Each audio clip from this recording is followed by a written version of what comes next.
Now, here's your host, Alana. Welcome back to the Alana Show. Today we're diving into a topic that impacts so many families across our community, fraud and scams. With technology changing rapidly, scammers are finding new ways to trick people, and it can happen to anyone. Joining me are two incredible experts on the front lines of fighting fraud.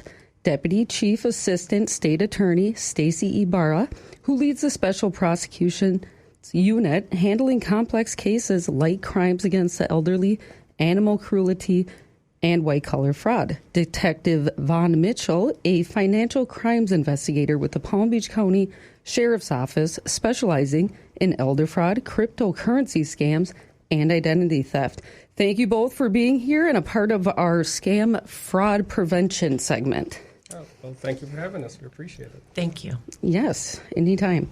So fraud comes in many forms: romance scams, tech support, fake government calls, even cryptocurrency schemes. Could you both give us a sense of the biggest fraud trends you're seeing right now in Palm Beach County and across the nation?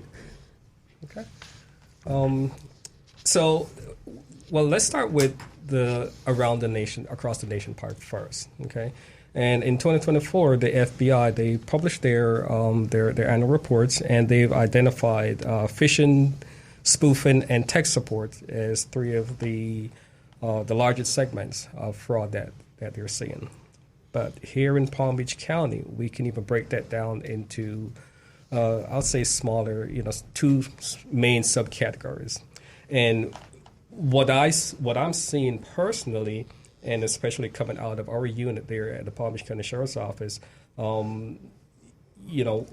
can look at it from a perspective of what are some of these categories in which some of the largest amount of losses are being incurred, and what are the other categories in which they are more frequently occurring. So with that, when you consider crimes such as fraud or scams such as your romance scams, and the spoofing scams where a fraudster would call in, or they'll somehow get a hold of a victim, and they're telling them that they're an agent with the FBI or the DEA, and they're now scaring this person into or the sheriff's office. Like, I'll tell that story in a minute. Yeah, there you go. But you guys normally don't call, do that in that manner. That is correct. The sheriff's office will not call you, and so we see where victims, they incur some of the largest amount of losses, in situations like that. And in terms of the frequency of how they occur, some of the trends that we see there is more reflective in terms of where the fraud occur amongst people that the victims may know, right? So that may be a trusted person, or someone that they're just familiar with, like a kid or grandkid, like the kind of scare tactics, like I'm injured. Correct. Okay. And that, we talked about that on the last one, and they're like, well, you post on social media, my favorite color is blue. Well, if somebody calls, the family discussed prior to, our favorite color is orange. So you ask them, what's your favorite color? They're injured or hurt. I can't answer that right now. Well, then I can't send the money. Click. Right. So you have a code word, I think, would be appropriate amongst the family or friends. Right. Or a question, rather. Right. And those are good to have, especially, when families are engaged, then you'll certainly lessen the chances of your loved one being a victim of a scam. Right. So, those are certainly things that families can get together and put in place, and that would certainly, curtail that. Or deter, especially when you're under stress. You have that written on your fridge or in your mind that you discussed at dinner. I agree. And then State Attorney, what do you go by? Assistant State Attorney. Assistant State Attorney Ibarra. Yes, no, we're certainly seeing, as Detective Mitchell had indicated, the spoofing scams. And what that is really they're imposter scams. When you hear somebody saying a spoofing scam, it's somebody pretending to be somebody else. And the examples were given. And also what we are seeing in crimes of So there's different crimes for ages, and when you're older, a lot of times what you're seeing is the investment scams, the romance scams, but scams do not affect age. So there certainly are individuals who are being scammed, and I think we talked about some of those as the extortion, where if you don't do something, then if you don't give me money quickly, something bad is going to happen. So those are certainly the scams that we're seeing. But as Detective Mitchell indicated, here in Palm Beach County, the ones that our office, the state attorney's office, has been able to see more frequently in terms of prosecutions are those that are being committed by known members, whether or not it's a caretaker or an individual that's a neighbor or even a contractor that we'll talk about later. Sad, unfortunate. It just seems like the most you deal with some of the worst crimes. I mean, against an animal, I guarantee their fingerprints are showing up at a murder scene. Excuse me, but I mean, that's just crazy. Or the elderly, it's the same thing. It's wild. But also, yes, they say scams under 30 is very popular with the extortion, and actually, it's leading to a lot of suicide because they don't know where to go to. So we encourage, people to tell their kids, grandkids, and just have a talk. Like, it's not worth your life for sure. Come talk to us. Exactly. Amen. All right. So who are the scammers? We slightly jumped over that, but a lot of people imagine scammers as just someone sitting in a call center. But from your experience, who are these criminals, like you had mentioned, and how do they actually find their victims? Well, I'm actually glad you asked that question. Surprisingly enough, there are actual scammers in call centers that are calling victims. And, it's a real thing, right? However, here in Palm Beach County, we do have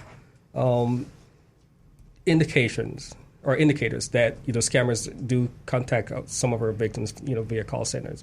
But in addition to that, we can also categorize them into 3 different categories. You have your criminals, you have your victims of human trafficking, and people known to your victims, and we'll keep going back to that, and you'll see that that's kind of like a repetitive theme. And I'm sorry, there's actually 4 categories, and then you also have your contractors, right? So the criminals, who are these people, right? They come from all walks of life, right? And that's just their thing. They go about and they target these elderly victims. And they do that through various means, right? From using things such as, the dark web to get their information. From just going through just your basic information of just watching someone, knowing what their daily routines are like. That's why I don't have a daily routine. Right. We certainly don't advertise it. We established that check-in too soon on social media because people start showing up. So I wait like a good 3 hours after I leave, or even 2 weeks. Right. So you got to be careful, but keep going. Yeah.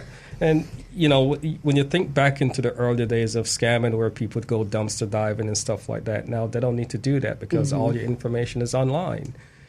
So. Now, do they vet people that get jobs at call centers, or are there certain protocols in place so they don't have so much access to their information? So the call centers that we're referring to, they're not your typical call centers. And I'll let Stacey talk a little bit more about that. Yeah, unfortunately, it's actually a sad story in terms of a lot of the individuals who are part of the scams. And what I mean by that is what we are aware of is that human trafficking is a big portion related to these scams. And there are countries, we're familiar with a big operation that's going on in Myanmar, where they'll advertise in neighboring countries to say that their families will have an opportunity for employment and that they'll have an opportunity to be able to have a great job, get a lot of money to send back to their family. They'll provide transportation for them. And when they do that, they collect their passports and they think that they're going into a wonderful job. And what they learn is that they are now part of a system that they must engage in these fraud calls, and they have to earn a certain amount of money to try to get their passports back. I had read about that. That is wild. That is so sad. Are they finding these centers? I mean, because there's a multi-billion-dollar industry, right? Correct. And if not growing. Oh, for sure. And what we've learned is based upon these scams is that they've been able to blow up larger than Vegas.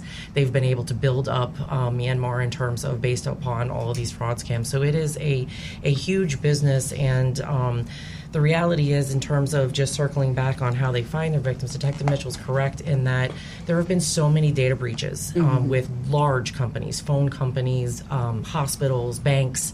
And so information that we all had for these important institutions have been released out into the dark web. Okay. And so there are lists that are created in which they have phone numbers and information, and then I will tell you that if people answer the call, they get put onto a more profitable list. My husband, for example, is somebody who thought that if he would continue to talk to the scammer, the longer he'd keep them on the phone, that he was convinced that, he was going to stop them from he was going to take up their time and stop them from scamming somebody else. Oh, yeah. And so, what I had to try to explain is, well, number one, that could be the victim of a human trafficker that you're speaking to. So how and about they you need just, to earn that money. Exactly. But then it's kind of like a two-way deal. Just don't answer the phone, because when you answer the phone, you actually get put onto a list that costs more money and you're more marketable. People who have actually picked up spoof calls or responded to text messages get put onto a more profitable to say that here's somebody who's actually going to answer. So your best thing that you could do is not answer and know that your information is out there, and it's just being armed with information. And actually this goes right into the next one, is it's sad, I don't even know if you've seen an uptick since like COVID. Maybe people are more lonely, especially with the heart, or what are they called, the loving ones, the romance scams. Romance scams is are people that lonely, but you don't want anybody that aggressive anyway. Correct. I mean, they're up to no good as far as I've learned. But so one of the most heartbreaking scams is the one someone gets a call saying a loved one is in jail or injured. And then these scammers create panic to push people into sending money fast. Can you share a real-world example of how this works and what people should do if they ever get a call like that? Well, sure. I can talk about there's certainly one that is common that somebody will call a loved one and they'll tell them that they were just in a car accident and that either their nose is broken or they've got stitches in their mouth, or they're giving some type of information to explain why they may not actually sound like their loved one. And they're now creating a heightened situation so that it's going to make the person who's answering the phone to be in a excited state, that their anxiety is going, that they're not thinking rationally because they're upset or concerned. And that could be anywhere from, I was in a car accident and it's my fault and I hit a pregnant woman and they're going to take me to jail, or I am in jail and I need you to pay the attorney to get me out. And then again, they're always focusing on don't tell anyone, don't tell my parents, or don't tell anyone, because they don't want anybody to not be in a heightened state to actually be able to think rationally, wait, this doesn't sound right. So a lot of what they're doing is making excuses and boxing the person in as to, well, that you don't sound like my person. Oh, no, they were in an accident. Or, maybe I should do that. No, they told me not to tell anybody and I really need to help them. So they're just keeping them in that emergency type of state.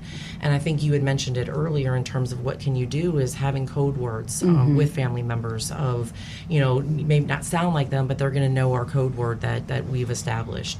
And then in terms of whether or not you can believe what the person's saying is, I think that's one of those points where you have the education in these types of shows, which are great that you're having, to be able to share the information, to know that these types of situations happen, there's not any situation that's so great that you can't take 60 seconds to verify. Amen.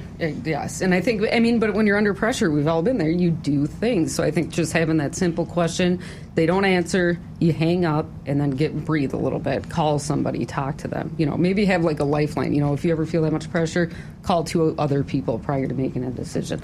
Yeah, absolutely. And, reaching out to a trusted person, that's one of the key things here, And, you've all seen and heard of scams where someone calls impersonating a law enforcement officer, saying there's a warrant out for your arrest. Come to the sheriff's office. Or turn yourself. That happened to my aunt and uncle, her godparents. Yeah, in St. Lucie County, they called them too, used an actual detective's name, and said if you don't bring in $20,000, and had them drop it off there in a drop box or something, or that was the plan. And my aunt called with her other cell phone from her husband or my uncle's phone and said, well, can we speak with this detective? And they're like, oh, he's on the other line or something. And the guy goes, had them talk, and he goes, no, that's not them. That's not the same person. Though AI, weren't going to touch on much today, but I think, with that technology, too, you could get a similar voice, which is even more scary. But I'll let you continue. No, absolutely. You're absolutely But take the time correct. to find out. Yeah, you're absolutely correct. And, they do use the names of, actual employees for the agencies and stuff like that. But you guys would never... like I said earlier, it's kind of the element of surprise. You're not going to call and tell somebody you're coming to arrest them. That'd be stupid. I mean, it's like, good to hear, now run. Here's your chance. That's weird. That is correct. We would not do that. Okay. Right. Yeah. So, but one of the things that we see here in Palm Beach County, is the fact that, we do have those type of calls. We do have scammers that reached out to our residents, and sometimes they do get through to them, and they do, they do victimize them. Well, they had an aggressive amount of information about them, which was the scary part, and they were very persistent, which was crazy. Correct. Anyway, yeah. But one of the crazy things about that is, especially here in Palm Beach County, these victims, most of them, they do reach out to us. They do call us, right? And for me, that's a testament to the sheriff's office, the entire organization, and just the values that the sheriff himself instilled in the agency from top down, just professionalism. Palm Beach County is exceptional. I've made that point several times. And I agree. I agree. The level of professionalism, that's there.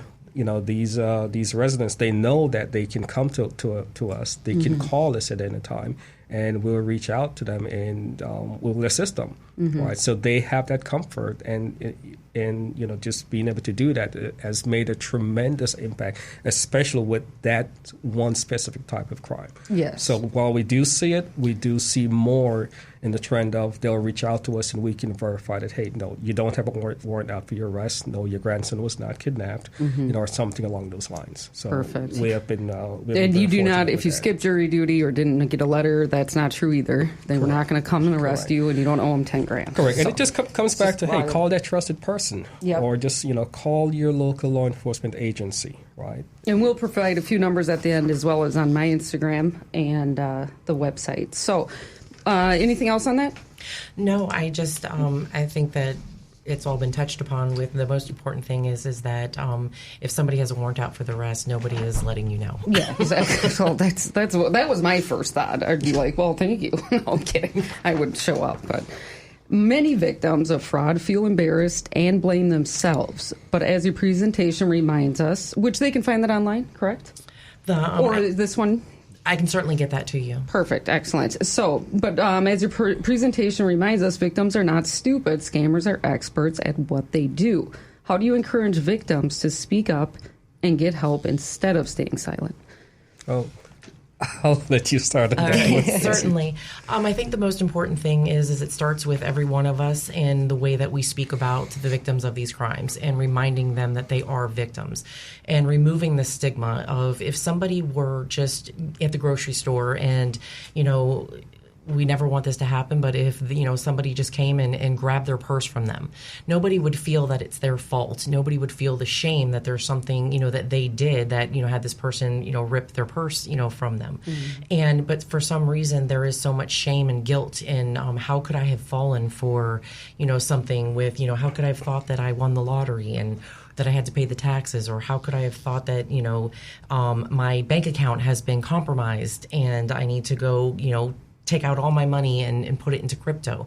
And so, these types of shame, fear, of letting people know that you fell victim to this, that it carries with somebody thinking that you maybe don't know how to make rational decisions, or now start questioning whether or not for older people that they should have their independence. Maybe now they think that, they're worried that their family members will say that, oh, well, you don't seem like you should be taking care of yourself. And so it's just so many times they don't report it or they just sit in their shame. And so it's removing that stigma to say, no, you are a victim.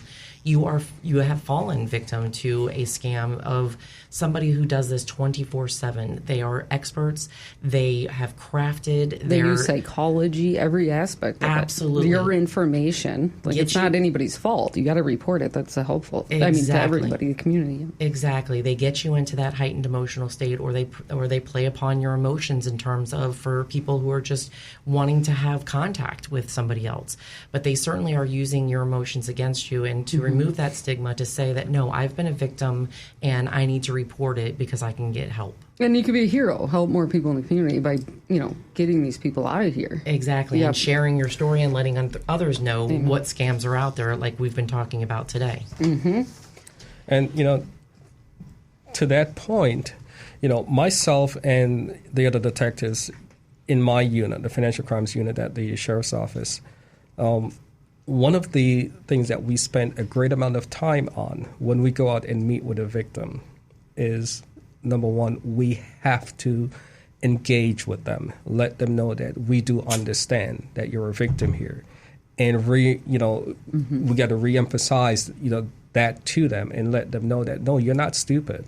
That these people they are really, really, really good at what they do. And that's what they do all day. And like you said, they're they could be saving their whole entire family or, so it's important to report it and get an idea of where it's coming from and put an end to it altogether. It could happen to your kids later. It could happen to your mom later if it happened to you. Yeah, exactly.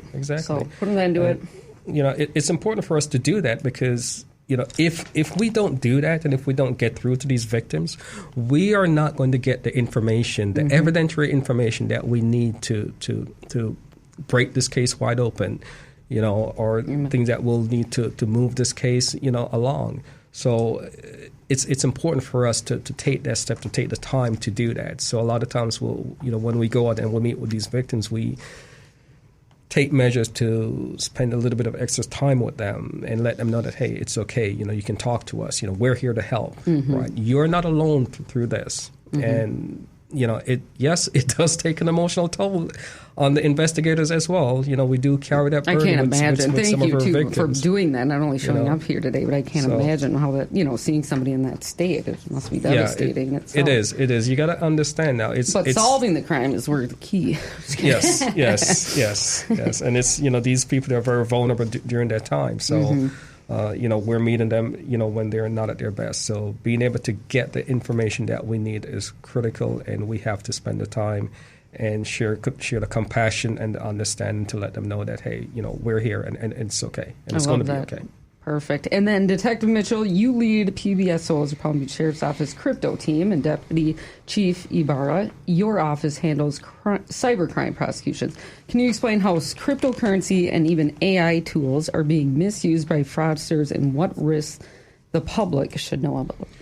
So I am actually very excited about this. The Sheriff's Office, they recognize that cryptocurrency is not going away. And, the residences, they're suffering a tremendous amount of loss, that involves cryptocurrency. So we recently formed a cryptocurrency team. Awesome. And that comprised of 8 detectives. And we are dedicated to assisting other districts within the agency of investigating these cryptocurrency scams. Now, one of the things that we started looking at, and these are not hardcore, data by any means, but one of the things that really stuck out to us was that once we started looking at the actual cases that we're investigating, and we drilled down into the numbers, over 90% of the victims are elderly victims. Oh. Now, these are cryptocurrency cases, right? Over 90% of the losses, and I'm talking in the millions, are incurred by elderly victims, right? And that, to me, speaks volumes, So these fraudsters, in most of these cases, they are contacting these victims by various means. And, I'll point to romance scams because we're seeing where that has evolved. Before it was where they were literally just communicating via text messages or emails. Okay, now it's where they are using AI to generate photos of these the person that supposedly they're going to be in love with. Now we're seeing where it's elevated to where they're now using videos, and before we would get reports from the victims that we spoke briefly for like maybe 5 seconds. They showed their face on the video, they spoke to me, and then but that was it. They had to rush off to do something. I couldn't imagine, or I can't stress more, meet the person safely before you ever send a dime. Right, correct. Even if correct. they're starving, in trouble, unless you meet them. I mean, it's just the world we live in today, unfortunately. Yep, absolutely. Until this is hammered out, which it's ongoing. But absolutely. Well, thank you for sharing that. Yeah, and now we're seeing where they're using more advancement in technology to get through to these people and to try to get them to believe more into what's happening and what's going on with them. So it is it's one of the areas where we're seeing a significant amount of losses occur, and being able to combat that, we're just going to have to get the word out there. Exactly. Well, we're going to do a roundtable with an AI, what is that called? AI. We're going to have the person here and then an exact replica of the person in AI having a conversation with everybody. Oh, that sounds fascinating. It matches the voice perfect. They're an expert. They're out of Silicon Valley. Yeah, Castellano. So if you want to come back for that or one of your guys, that'd be excellent. Ibarra? Certainly. In terms of the prosecuting aspect of it, our new state attorney that took office in January, it was very important to her as she campaigned and went into the community of Palm Beach County, being a longtime resident of Palm Beach County herself. Really listening to what the concerns were, and one of many things that she would hear is the cybercrimes as well as the crimes against the elderly, which is why she created the Special Prosecutions Division to have experts that will be able to handle the crimes against the elderly and the cybercrimes. And so that's what we've been doing since she's taken office, is really develop the relationships with the sheriff's office and other agencies, and to really hone in on these crimes and give the concentrated expertise that they need to be able to prosecute. And part of that as well is to have the education and the training, not just with our prosecutors to ensure they're experts, but to be able to share that training with law enforcement and the community so that we can be better equipped to be proactive and to understand, these scams, and also if they happen to fall victim to it, how we can make sure that we can investigate and get it successfully prosecuted. I love it. I love that you guys work together. Palm Beach County is just naturally ahead of the curve. So, and it's important too, because it's as fast as it's changing, they're picking up on it. That's I understand taking like bread from a store if you're absolutely starving. That can be excusable, especially if you're changing your ways. This kind of stuff is absolutely repulsive. Like, I don't know how somebody could do this day in and day out. You say they're victims, in a center, but anybody else out of that, that's serious mental stuff going on there. But so protecting the vulnerable. So Florida just strengthened laws and protecting older adults from exploitation. Could you explain how this new injunction against exploitation works, and why it's such an important step in safeguarding vulnerable adults? Certainly. So there actually is, in the Florida statute, it's under actually Section 825, where you find your crimes against the elderly and disabled adults, your most vulnerable adults. And what that does is for individuals who have fallen victim to exploitation, and essentially that means a financial loss, or it can certainly, like property, it ties into property deed fraud as well. And what it has allowed is that there is an injunction that can be used to protect the vulnerable adults. This is a injunction that is actually available on our local Palm Beach County Clerk's office. They have the whole packet for you that you could walk through it. And if you have found yourself to be victim of exploitation, that you yourself or a guardian or anybody really on your behalf would be able to fill this injunction out to get you protections from that. And specifically what you were mentioning is the change in the law. Just this year, July 1st of 2025, an amendment to that statute went into effect. And what it did is allowed for the individuals that are what they have deemed to be unascertainable. And so what that means is for victims who have fallen to a scam and the person is either not real, it's AI, and we can't track them down to perform the normal arrest and prosecution route, or if the individual is in another country like we had talked about early on, and we're not able to bring them to the jurisdiction to answer for these crimes. The statute has now allowed that if somebody is unascertainable and you can't serve them to get to the hearing for your final injunction, the governor signed into law that you can contact them and give them service the same way they contacted you. Meaning, if they used a matchmaker.com or an email or a text message to begin their scam with you, you can use that same avenue to be able to let them know that there is a final hearing on the injunction that you've now received notice.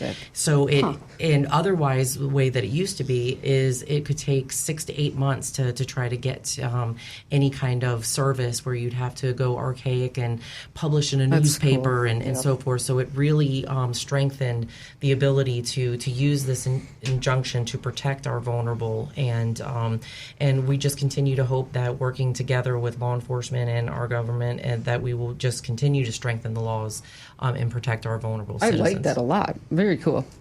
Yes, it's certainly a tremendous tool, and the sheriff's office, they do recognize the fact that certainly gives law enforcement some additional measures that we can use investigatively to move our cases along, to get some justice, for the victims. So, especially with the sheriff's office, they've allowed us to partner up with the state attorney's office, Special Prosecutions Division, and where we're now working closely with the prosecutors there, so we can address the issues that we see as they come up in our cases, and where it's applicable to where we can utilize these tools that we now have in our tool bags, we can do so more expeditiously. So it's just been a tremendous asset for us. There's just not enough time in the world. I'm just kidding. Go ahead. No, I was going to say, yeah, We're exactly. come down to it. Sorry. Yeah. I'm getting wiggly. No, but I we can. Do you have 3 hours a day? Exactly. Right? Go There's ahead. so much great information and things that we're all doing, like, for example, partnering with the Legal Aid Society of Palm Beach County, in which to be able to help these victims of exploitation to maneuver through these injunctions with the help of the state attorney's office being able to define whether or not it meets the exploitation, the Palm Beach Sheriff's Office and other local law enforcement is determining whether or not they're unascertainable, but just really working together to be able to show that here in Palm Beach County, we may not be able to stop scams, but in Palm Beach County, we're hoping to make them think twice about coming here to do it. Amen. Perfect. All right, so we're going to do these real quick: prevention and resources. So for our listeners, what are the top 3 steps they can take today to protect themselves or loved ones from fraud? And if someone does fall victim, where should they turn to help? And I have a few resources at the end and then online. But go ahead, you two. So I'll start with education. You cannot educate yourself enough when it comes to these type of things. For example, with crypto cases, with my victims, I've yet to come across a victim that has actually used cryptocurrency to purchase an item. They've never used it for any such thing, but yet still they are buying it, they're invested in it, and they have very little knowledge about it. So totally. they educate yourself on the different dangers or vulnerabilities out there, and that would certainly go a long way. Yeah, they probably hear investment and just leap on it, but at the same time, it's like, well, what are you investing in? A loss, immediate, loss? Exactly. In terms of education, we do have the VAST team. That's VAST. Within the sheriff's office that will go out to the different communities and they will give presentations, on frauds and fraud preventions and scams and things of that nature. So they can certainly reach out to that unit. Their phone number is 561-688-3980. Again, that's 561-688-3980, and that's the VAST team, and they'll be more than happy to come out to your communities and educate your audience, residents there in terms of fraud prevention. I would say another thing would be is to don't answer and respond to calls or text messages that you don't recognize the number, or if you, and particularly I think a lot of us have fallen to text messages or seen text messages that say that your tolls haven't been paid. No, that I was just going to say. Yeah. Exactly. Or that you haven't received a package, or that you did something on your account and respond. And so to just either not pick up or respond, and then if you are questioning it, that's exactly the right thing, is to question it, verify. And good, I sent that to actually a law enforcement friend of mine, and they said, well, so you think you paid toll from out of the country? Like, look at the number. And I'm like, okay. But I mean, take your time with it, look at it, run it by a friend. That's the point of it. Yeah. And, lastly, in terms of that, what I'd like to say is, reach out to your loved ones. Amen. Check up on them. Be engaged. Have be a plan, involved. family plan. Correct. Yep. Correct. Friend plan. There are so many vulnerable adults that are just left out there by themselves, and the thing is that as a younger person in their prime, they're at the peak of their abilities. But as you age, that declines, and when your abilities, especially your cognitive abilities, when it declines, you become more vulnerable. Right? So reach out to them and just stay engaged. Notice differences and changes when it occurs, so you can at least have the conversation with them. when I visit my mom, I go to some ice cream socials with the neighborhood, and the stories they tell me, I'm like, no, don't talk to, and they're like, oh, I didn't even look at it that way. It takes 2 minutes, to hear a story and say, well, from this perspective, I wouldn't do that. And then you just avoided, years, and even their wills, anything, Absolutely. Take the time to talk about it.